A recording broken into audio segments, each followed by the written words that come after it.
Recently ये doubt मेरे सामने आया, बच्चों ने पूछा कि सर मैं ओलंपियाड पर फोकस करूं या जेई एडवांस पर फोकस करूं। बट एक बात आपको स्टार्टिंग में ही बता दूं मैं, जो जेई एडवांस में टॉप रैंक लेके आना चाहते हैं। अब अर्ली स्टार्ट का मतलब सर क्या होता है? क्या जेई अर्ली दे देंगे, क्या वो जेई एडवांस का पेपर जल्दी हो जाएगा क्या उन लोगों का? नहीं, जल्दी तो नहीं होगा। वो ओलंपियाड के थ्रू, ओलंपियाड को टारगेट बना के जेई एडवांस की प्रिपरेशन, आप 9th क्लास में हो, आप 10th क्लास में हो, आप 11th क्लास में हो, अगर आप हेलो एवरीवन, कैसे हैं आप लोग? रिसेंटली ये डाउट मेरे सामने आया, बच्चों ने पूछा कि सर मैं ओलंपियाड पर फोकस करूं या जेई एडवांस पर फोकस करूं, क्या करना चाहिए मेरे को, या ओलंपियाड किस तरह से मेरी जेई एडवांस प्रिपरेशन में हेल्प कर सकता है। तो इस क्वेश्चन के ऊपर मैंने काफ़ी बातें सुनी बच्चों की, और फिर एक टेलीग्राम लाइव भी मैंने रखा था जिसमें काफ़ी बच्चे कनेक्ट हुए थे, उन्होंने डाउट पूछा था, मैंने उसको वहाँ पे आंसर किया था। उन्हीं सारे क्वेश्चंस को सम अप मैं इस वीडियो के अंदर करने वाला हूँ, ठीक है? तो चलिए स्टार्ट करते हैं। बट एक बात आपको स्टार्टिंग में ही बता दूं मैं, जो जेई एडवांस में टॉप रैंक लेके आना चाहते हैं, होपफुली आप सभी का गोल होगा कि मैं जेई एडवांस में टॉप रैंक ला पाऊं सर। तो top rankers of JEE advance में ये आमतौर पे देखा गया है मेजॉरिटी के अंदर कि उन्होंने अर्ली स्टार्ट किया था अपनी प्रिपरेशन को, अपनी प्रिपरेशन अर्ली स्टार्ट की थी। अब अर्ली स्टार्ट का मतलब सर क्या होता है? क्या जेई अर्ली दे देंगे, क्या वो जेई एडवांस का पेपर जल्दी हो जाएगा क्या उन लोगों का? नहीं, जल्दी तो नहीं होगा। जेई एडवांस तो सबको 12th के बाद देना है। बट अपनी जेई की तैयारी जो बच्चा 9th पे करना चाहता है, 10th में करना चाहता है, वो ओलंपियाड के थ्रू, ओलंपियाड को टारगेट बना के जेई एडवांस की प्रिपरेशन अर्ली टेस्ट कर सकता है, जेई के लिए जल्दी तैयार कर सकता है अपने आप को। शॉर्ट में ये समझ लो आप, ठीक है? आप 9th क्लास में हो, आप 10th क्लास में हो, आप 11th क्लास में हो, अगर आप ओलंपियाड की प्रिपरेशन कर रहे हो, एनएसईपी की तैयारी कर रहे हो, मैं फिजिक्स की बात कर रहा हूं, आपका जो भी ओलंपियाड है, आप केमिस्ट्री की तैयारी कर रहे हो, मैथ्स की तैयारी कर रहे हो, ठीक है? मैं फिजिक्स के अराउंड बातें कर रहा हूं क्योंकि मैं फिजिक्स पढ़ाता हूं, ठीक है? तो फिजिक्स का सिलेबस ओलंपियाड का और जेई एडवांस का syllabus almost same, completely same बोल सकते हो, बिल्कुल सेम एज इट इज। तो सिलेबस सेम होने से क्या है, एनएसईपी के अंदर भी 11th 12th की कंप्लीट फिजिक्स आ रही है। मेजरली देखा जा रहा है कि 12th वाला पार्ट थोड़ा सा ज्यादा आ रहा है, ऑलमोस्ट इक्वल मान लो, आप इक्वल वेटेज मान लीजिए, दोनों क्लास आपको पूरी पूरी पढ़नी है। 12th वाला पार्ट आमतौर पे देखा जा रहा है प्रीवियस ईयर्स में थोड़ा ज्यादा आ रहा है, ठीक है? तो आपको एनएसईपी देना है, 10th क्लास का बच्चा भी दे सकता है, 11th क्लास का बच्चा भी दे सकता है, आप समझो, 10th क्लास का बच्चा भी दे सकता है, 11th क्लास का बच्चा भी दे सकता है, 12th क्लास का बच्चा भी दे सकता है। 12th पास नहीं दे सकता। पहले तो मैं 12th पास वाली बता दूं बात, जो बच्चा अभी बोर्ड के एग्जाम दे रहा होगा, फेब्रुवरी चल रहा है 2026, जो बच्चा अभी बोर्ड के एग्जाम दे रहा है 12th के, वो बच्चे भी थे कनेक्ट कर, मेरे बोर्ड के एग्जाम चल रहे हैं, टेलीग्राम लाइव पर बोल रहे थे सर मुझे क्या करना चाहिए, तो वो जेई पर फोकस करें अपना। मैं उन्हें पहले ही बता दूं क्लियरली कि आपको जेई पर फोकस करना है, आप एनएससीपी नहीं दे सकते। जेई मेंस का एक अटेम्प्ट निकल चुका है, आप दूसरे अटेम्प्ट की तैयारी करिए, जेई एडवांस पर फोकस करिए, आपको डायरेक्शन अपनी क्लियर रखनी, ठीक है? जो बच्चा 10th 11th में है और जो बच्चा 12th में है, इनको मैं अलग अलग समझाता हूं आपको, ठीक है?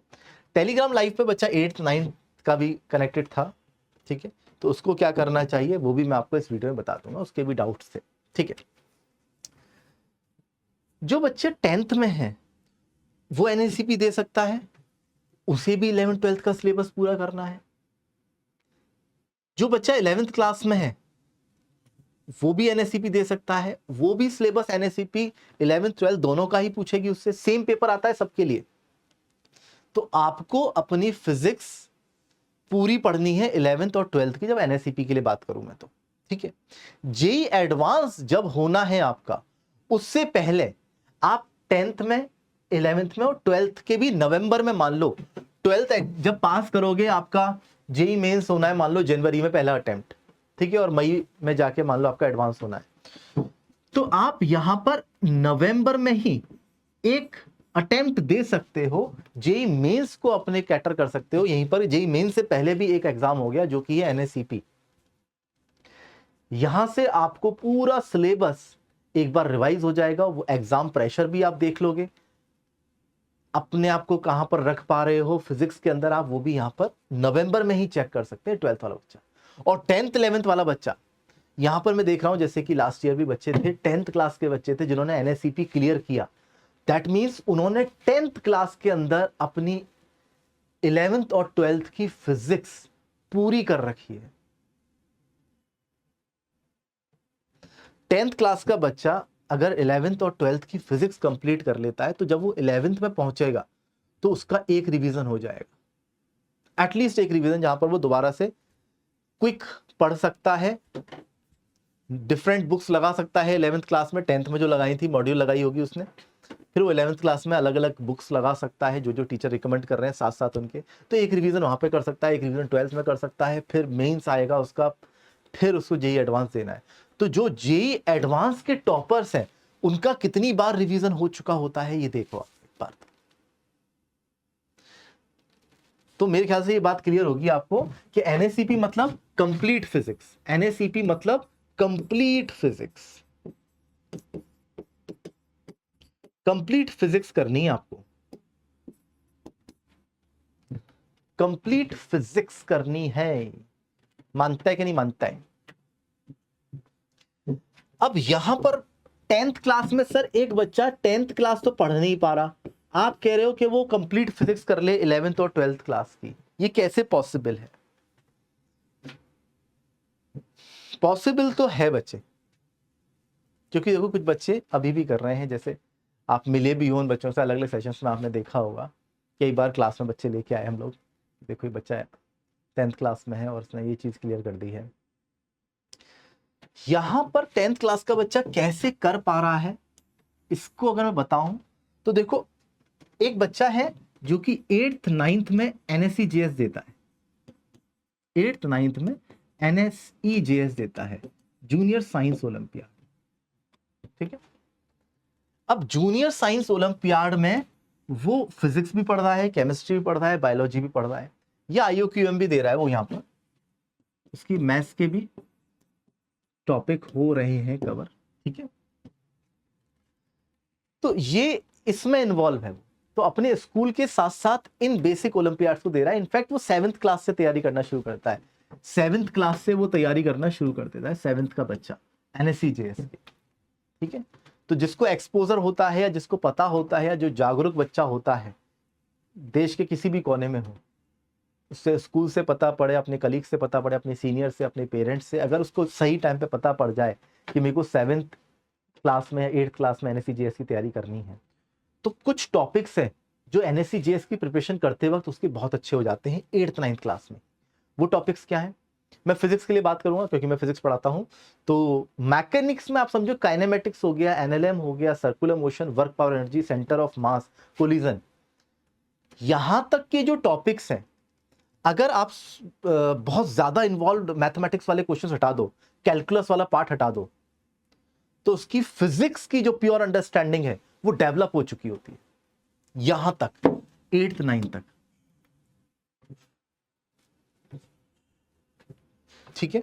उसने एनएसईजेएस दिया 8th में भी, उसने एनएसईजेएस दिया 9th में भी, अगर 8th क्लास में वो क्लियर कर जाता है या 9th क्लास में क्लियर कर जाता है तो फिर वो आईएनजेएसओ की तरफ जा रहा है, फिर आईजेएसओ सीनियर ओलंपियाड, सीनियर लेवल पर वो चलते चला जा रहा है। क्लियर है ये बात? ठीक है। सिमिलरली आईओक्यूएम के बारे में भी मैथ्स ओलंपियाड तैयार कर रहा है, उसमें भी अलग अलग स्टेज पर वो चला जा रहा है। तो 8th 9th में उसने सेंटर ऑफ मास तक का सिलेबस कंप्लीट किया अपना, मैकेनिक्स की स्टार्टिंग वाला, फिर रोटेशन वाला पार्ट बहुत ज्यादा उसमें नहीं है, फिर भी बेसिक एंगुलर मोमेंटम की डेफिनेशन, टॉर्क की डेफिनेशन उसको पढ़ाते हैं, एंगुलर मोमेंटम कंजर्वेशन उसको समझाते हैं, मोमेंट ऑफ इनर्शिया बताते हैं उसको। तो रोटेशन का भी बहुत थोड़ा सा पार्ट उसको थ्योरेटिकल पूछा जाता है कि एंगुलर मोमेंटम कंजर्वेशन होगा तो ओमेगा कब बढ़ेगा, ओमेगा कब घटेगा, ये पार्ट भी वो यहाँ पर सीख लेता है।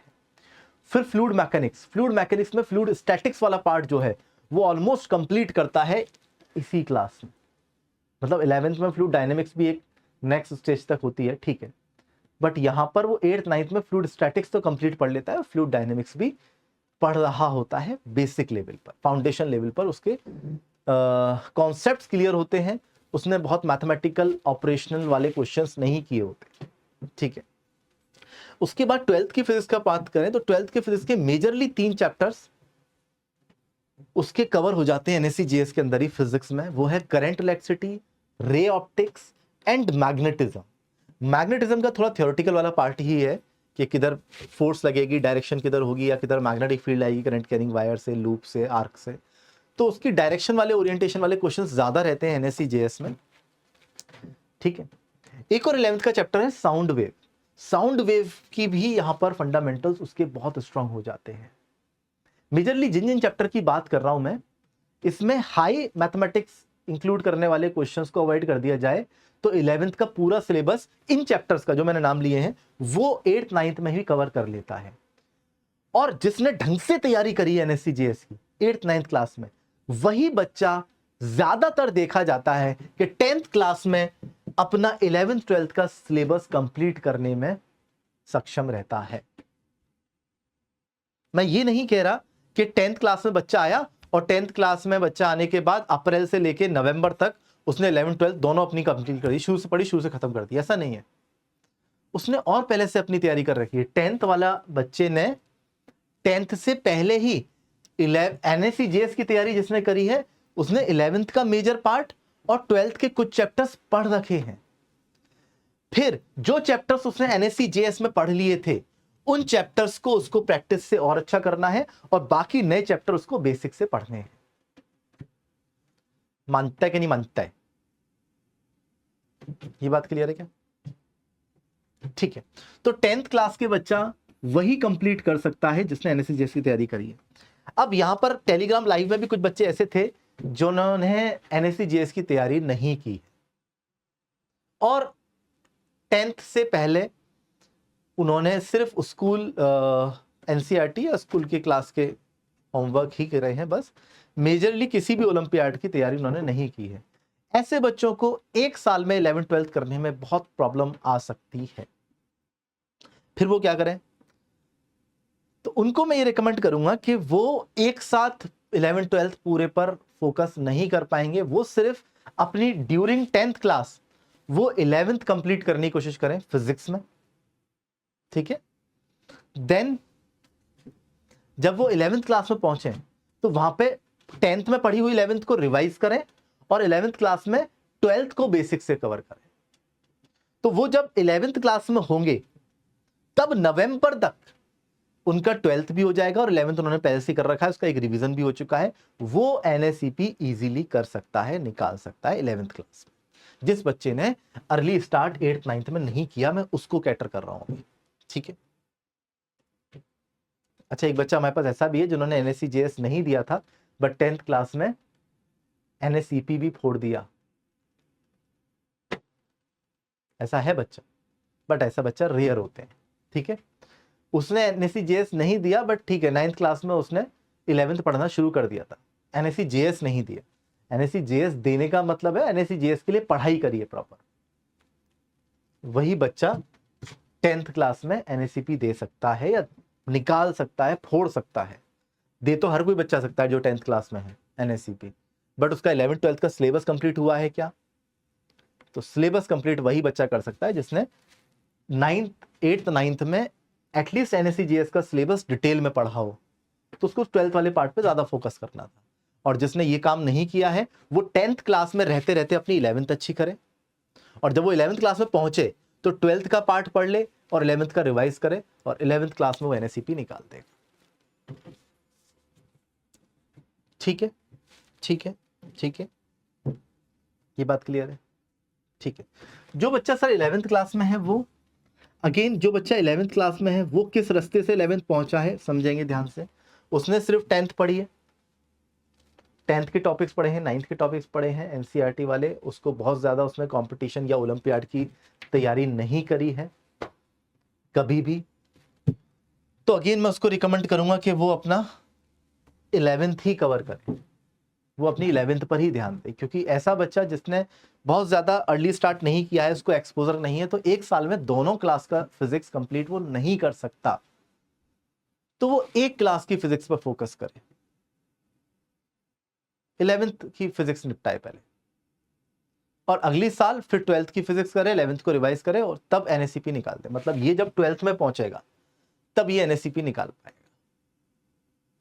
और ऐसा बच्चा जो 11th क्लास में आया है बट उसने 11th पहले से ही पढ़ रखी है, मतलब उसने 10th में स्टार्ट किया था, उसने 10th में 11th पढ़ ली थी, अब 11th में वो 12th पढ़ेगा, तो 11th क्लास की ड्यूरिंग ही वो एनएसईपी अपनी निकाल देगा।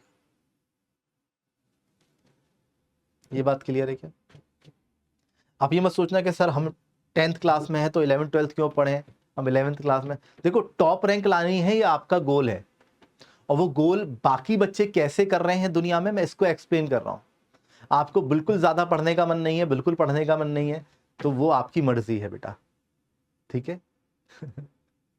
मैं यहाँ पे क्लियर कर दूं कि मैं ये नहीं कह रहा कि सब पढ़ो। जिसका गोल है टॉप रैंक लाना वो इस तरह से चल सकता है, जिसका बिल्कुल मन नहीं है टॉप रैंक लाना, सिलेक्शन है, तो वो 11th क्लास में 11th करे, 12th क्लास में 12th करे, जेई मेंस दे, जेई एडवांस से सिलेक्शन उसका हो जाएगा। ढंग से पढ़ेगा, बैकलॉग नहीं आने देगा, तो चीजें हो जाएंगी। बट जो चाहता है कि मैं टॉप 100 में आऊं, तो वो किस तरह के बच्चों के साथ कंपीट कर रहा है, उसको ये क्लियरिटी होनी चाहिए।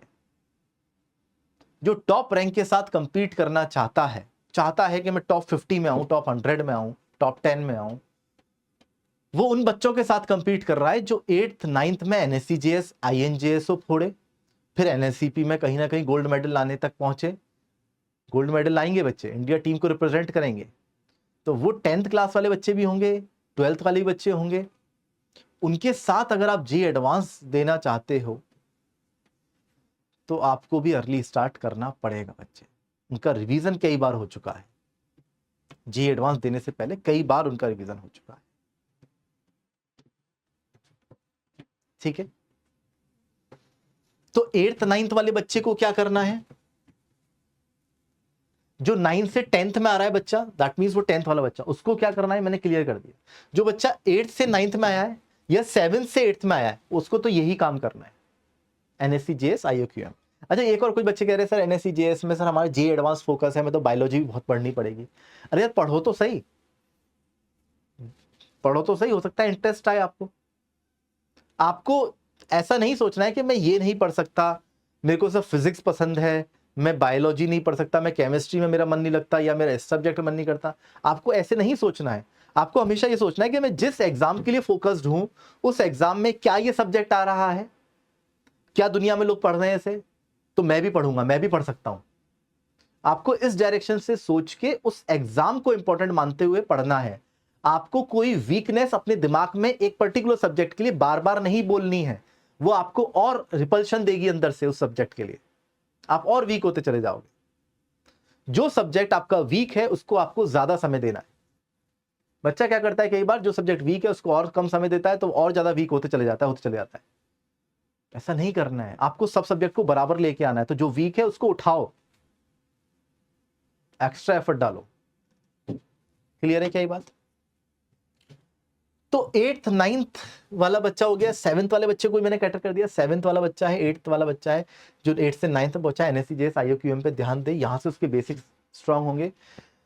10th क्लास में फिर वो 12th वाले पार्ट्स को पढ़ के और 10th क्लास में एनएससीपी निकाल सकता है। पर जिसने ये नहीं किया वो 10th क्लास में 11th तैयार करे, और 11th क्लास में वो अपना 12th पढ़ के फिर एनएससीपी निकाले। अब जो बच्चा 11th में आ चुका है और उसने अभी तक कुछ भी नहीं किया है, वो बच्चा 11th क्लास में 11th पढ़े, 12th क्लास में अर्ली स्टार्ट कर। देखो 11th पढ़ के जल्दी खत्म करो, फिर 12th स्टार्ट करो, 12th जल्दी खत्म करके 12th के नवंबर के दौरान वो एनएससीपी फोड़ सकता है, निकाल सकता है बहुत इजीली, ठीक है। टॉप 300 में आप आ सकते हो। उसके बाद आप देखो इसके फायदे ये हैं कि आपने 12th में जब आप पहुंचे तो यहां पे नवंबर में आपने एनएससीपी दिया, फिर जनवरी में मेंस दिया आपने, तो आपको मेंस से पहले ही एक रियलिटी चेक हो जाएगा कि आपकी कितनी तैयारी है फिजिक्स की। तो ओलंपियाड तैयारी करना मतलब आपको अर्ली स्टार्ट और अर्ली खत्म करने का मतलब है। नंबर ऑफ टाइम्स रिवीजन ज्यादा होने का फायदा मिल रहा है ओलंपियाड की तैयारी करने से। एटलीस्ट ओलंपियाड में नहीं भी होता है किसी कारणवश, कोई बात नहीं, बट आपने सिलेबस कंप्लीट कर लिया, रिवीजन का समय आपके पास ज्यादा है, थोड़ी चीजें ज्यादा डेप्थ में पढ़ ली, क्योंकि आपको भी पता होता है कि जब आप ओलंपियाड की तैयारी कर रहे हो तो आपको थ्योरेटिकल फिजिक्स की डेप्थ अच्छी सी होनी चाहिए।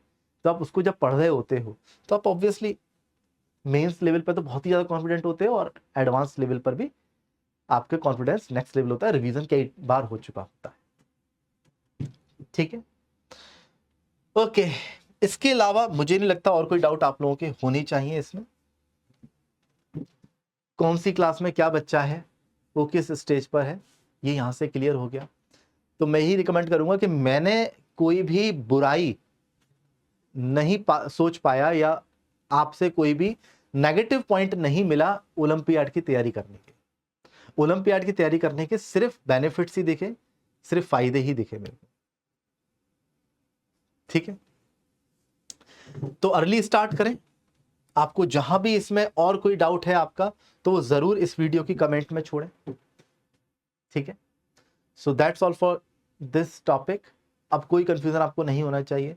आप जिस भी क्लास में हो, आपको कैसे फोकस रखना है वो आप कर सकते हो।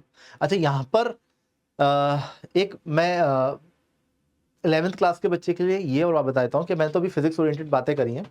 जो 11th क्लास का बच्चा है वो अपनी पढ़ाई को बैलेंस कैसे करेगा, वो अपनी पढ़ाई को बैलेंस कैसे करेगा। देखो, जैसे हमारे पास जेई एक्सीलेंस 11th बैच चल रहा है, तो जेई एक्सीलेंस 11th वाला जो बैच है, जेई एक्सीलेंस 11th वाला जो बैच है, उसमें उसको फिजिक्स भी मिल रही है, केमिस्ट्री भी मिल रही है और मैथ्स भी मिल रही है। ये 11th क्लास की मिल रही है। और लेट्स से वो फिजिक्स के लिए मोटिवेटेड है, एनएससीपी देना चाहता है, तो वो फिजिक्स 12th क्लास का एनएससीपी का एक और बैच है हमारे पास, वो सिर्फ उसकी फिजिक्स ले ले। तो फिजिक्स वो 11th 12th दोनों की पढ़े, बाकी केमिस्ट्री और मैथ्स वो 11th पे ध्यान दे। अगर वो बच्चा 11th क्लास में है या 10th क्लास में भी है, उसको भी मैं यही रिकमेंड करूंगा। 10th क्लास में भी है तो 10th and 11th class student, जो 10th 11th क्लास के स्टूडेंट्स हैं, वो जेई एक्सीलेंस 11th का पूरा बैच फॉलो करें, उनकी पूरी 11th तैयार हो जाएगी। साथ में एनएससीपी 12 से वो फिजिक्स भी यहां पर कर सकते हैं। ठीक है, ये कौन से 10th वाला कौन सा बच्चा है? 10th वाला वो बच्चा है जिसने एनएससी जेएस बहुत तमीज से मेहनत कर रखी है 8th 9th क्लास में, वही बच्चा ये काम कर पाएगा। ठीक है, और जो बच्चे ने नहीं करी है वो क्या करेगा, वो सिर्फ 11th पे ध्यान देगा, अगली साल 12th करेगा। ठीक है, नो डाउट्स इन दिस। ठीक है, और जो बच्चा 11th में है, जो बच्चा 11th में है उसको भी यही काम करना है। जो बच्चा 12th में पहुंचा है, वो जो बच्चा 12th में है, 12th क्लास का स्टूडेंट, वो सिर्फ वो जेई एक्सीलेंस 12th वाले पर पूरा काम करेगा। फिजिक्स भी लेगा, केमिस्ट्री भी, मैथ्स भी, उसको सब मिलेगा ये पूरे बैच के अंदर। तो इन सब पे ही ध्यान देगा। साथ में वो रिवाइज करने के लिए एनएससीपी 11th वाला पार्ट भी इसके साथ कंबाइन कर सकता है, क्योंकि यहाँ पे 12th के तो सारे मिल ही रहे हैं उसको। ठीक है, यह 1 ईयर वाला एनएससीपी भी वो ये वाला बच्चा ले सकता है। ठीक है, जिसमें एक ही साल के अंदर, एक ही बैच के अंदर दोनों चीजें चल रही हो। तो जैसा आपको, आप जिस भी कैटेगरी के अंदर फॉल हो रहे हो, आप अपना प्लान इस तरह से बना सकते हो। ठीक है, मैंने बैच भी समझा दिया कहां से पढ़े, कैसे पढ़े। मॉड्यूल सबसे इंपॉर्टेंट है आप लोगों के लिए, डीपीपी। देन क्लास में जो भी आपको होमवर्क दिया जा रहा है, particular selected problems of इरोडो, pathfinder, वो आपको फॉलो करनी है।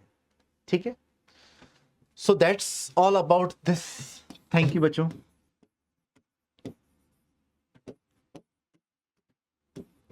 आपका जो भी डाउट रह गया है आप वो चैट में लिख दीजिए, कमेंट में लिख दीजिए।